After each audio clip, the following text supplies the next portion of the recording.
네, 차타공인 경매찐 천풀입니다. 자, 오늘은 점유 제3탄입니다. 자, 점유가 얼마나 중요하다는 것을 이제 알고 계실 겁니다.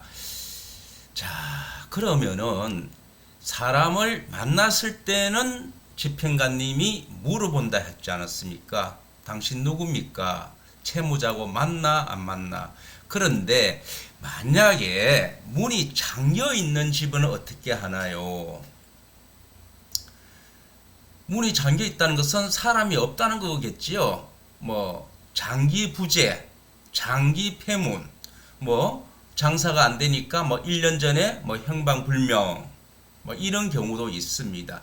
만약에 여러분 사람이 없는데 아마 그 집행관에 가는 그 시간대는 직장에 가는 경우도 있겠지요. 그러면은 강제 개문했을 때는 사람이 살고 있기 때문에 모든 짐이 정상적으로 있을 겁니다. 그러다 보면은 뭐 이게 이 사람이 점유가 맞나 안 맞나 찾는 경우도 많고, 또는 채무자 전화번호를 우리 채권자가 알고 있는 경우, 그럴 때는 또 집행관님들께서 전화를 해가지고 혹시 선생님이 맞습니까? 여기 101호 예를 들자면은 뭐 홍성빌라 101호에 선생님 거주하는 거 맞습니까? 네, 맞습니다. 그러면 점유가 확인된 거지요.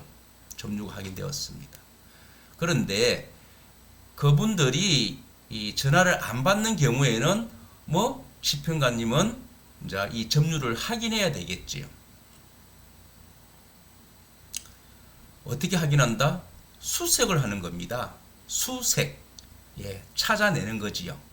자, 집행관 민사집행법에 의하면은 집행관은 정인 2명을 참여시키고 강제 개문하여 수색을 할 수 있다. 이렇게 되어 있습니다. 점유를 확인하기 위해서 수색을 해야 되겠죠. 수색. 뭐 찾아낸다는 거죠. 뭐 서랍을 열어가지고 뭐 사진이 있나, 뭐 상패가 있나, 안 그러면은 뭐 이분이 테니스를 친다든지 골프를 친 사람인데 무슨 감사패 이런 거, 그리고 뭐 결혼 사진, 뭐 정상적인 뭐 이런 내용을 가지고 우리는 뭐 점유를 확인하고, 또는 뭐 우편물 막 이런 거 가지고 우리는 점유를 확인하는 경우가 있습니다. 그런데 이런 경우에는 점유가 빨리 나타납니다. 문제는 이 집이 장기 부재, 장기 폐문, 뭐 1년 전부터 안 들어온다. 공매로 집을 상가를 샀는데 문이 잠겨져 있는 경우, 오래 전부터 안 나타나는 경우, 뭐 이런 경우에는 이제는 점유하기가 상당히 조금 곤란할 겁니다. 왜냐하면은 영업을 하지 않았기 때문에, 오래 있었기 때문에 그분들이 사용한 흔적이 없어요. 흔적이.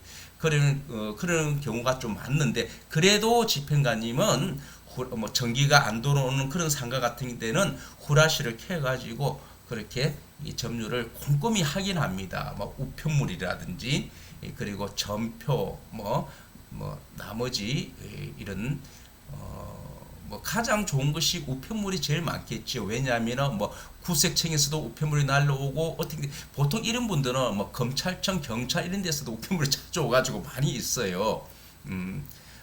막 그런 경우를 보고 점유도 확인하고, 무슨 회사 같은 경우에는 그분들의 뭐 사업자 등록증, 그리고 어떻게 보면은 뭐 장부 뭐 이런 거를 보가지고 뭐 주식에서 1000 플러스 이게 주식에서 1000 플러스 뭐 어떤 장부가 하나 있네 뭐 요런 근거를 가지고, 좌우지간 집행관님은 하나의 근거를 가지고 집행을 해야 된다는 겁니다. 집행을.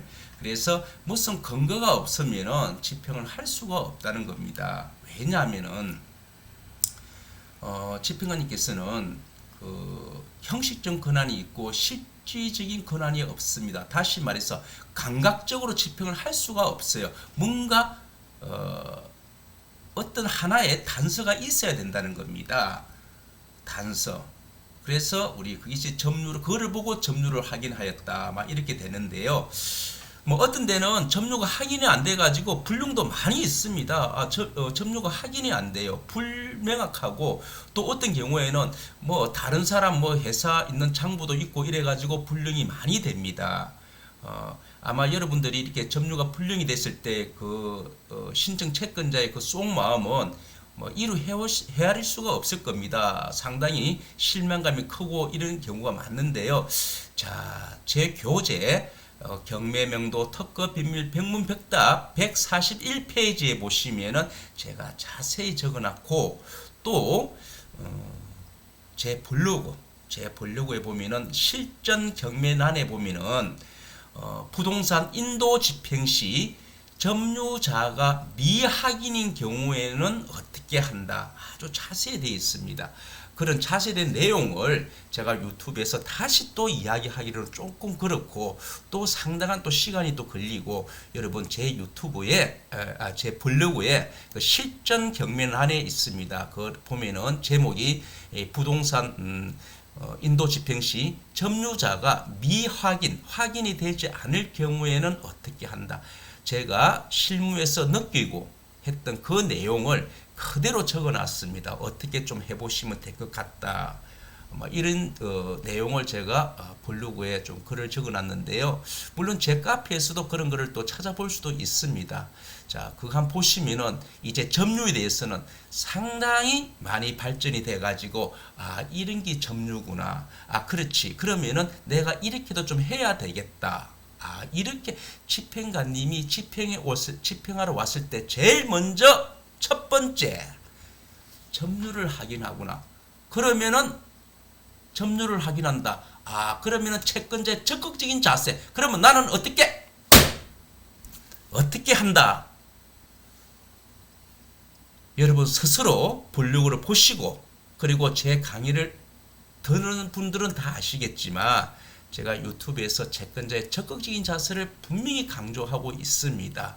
자, 보시고 또 제 교재 141페이지를 보시면은 많이 도움이 되고 그리고 여러분들의 실력이 정말 늘어날 수 있습니다.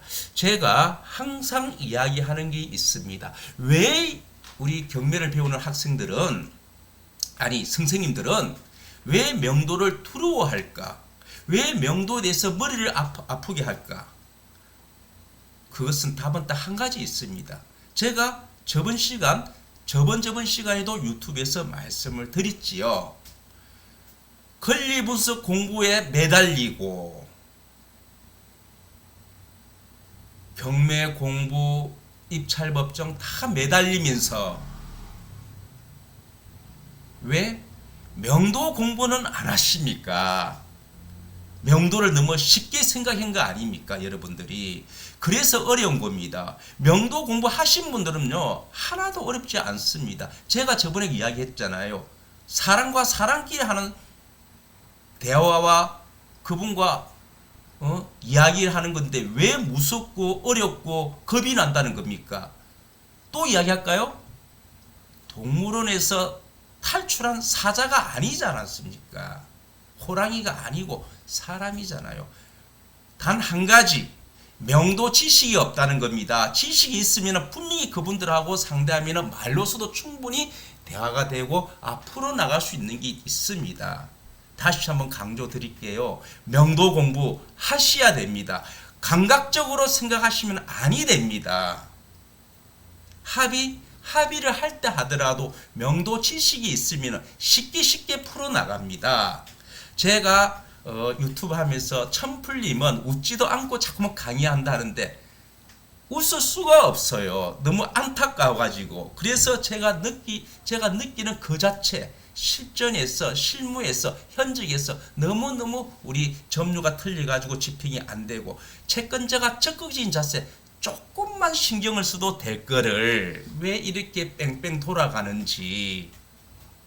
자, 지금부터라도 명도 공부를 하시면은 경매가 수월하고 공매가 수월하고 앞으로 건물주 입장에서 민사 집행을 쉽게 할 수 있습니다. 자, 다음 시간에는요. 수시로 점유가 바뀌는 게 있습니다.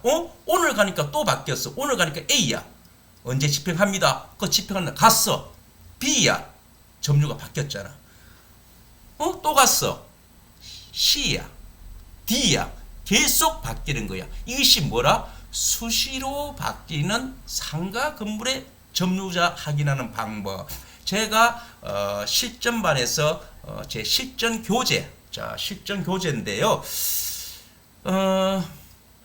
실전 교재인데요.